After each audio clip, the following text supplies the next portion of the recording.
Today, my med student asked me what was the hardest year of medical training, and so I gave him my top 3. I know it's controversial. Everyone has a different experience, but for me, these were unquestionable. Number 1, absolute hardest year was intern year. So the first year of residency, right after you graduate with your MD. And I think it's because you feel like an idiot every day. There's so much that's new. There's so much that you don't know.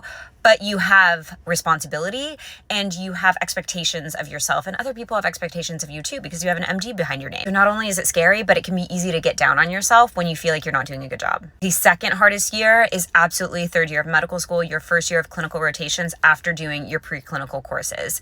You feel like the biggest idiot in the hospital. You are learning everything for the first time. You feel like a maybe useless appendage on this medical team of residents and fellows and attendings. But by the way, we love med students. I think they're wonderful. They help out with a lot and I love teaching them. So you shouldn't feel useless in retrospect, but of course at the time you do. You're also just putting in a lot of hours third year. So you're at the hospital all day. Your schedule almost mirrors that of a resident, unless they let you go home early sometimes.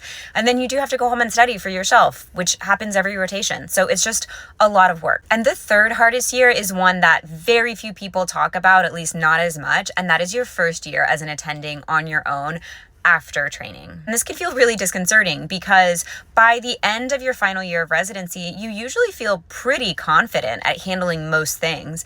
But then you enter out on your own as an attending, and all of a sudden you realize you don't have guardrails and you second guess everything. It is incredibly cognitively challenging, or at least it was for me my first year out. I thought through so much stuff because I felt like I didn't have an easy person to ask a question to. Obviously, I still had colleagues that I could ask questions to, but it wasn't like a built-in team or built-in structure to where I could easily get advice. So that year, not talked about a lot, but also really hard. But I'm curious what other people think and if you agree with me or completely disagree. So let me know in the comments.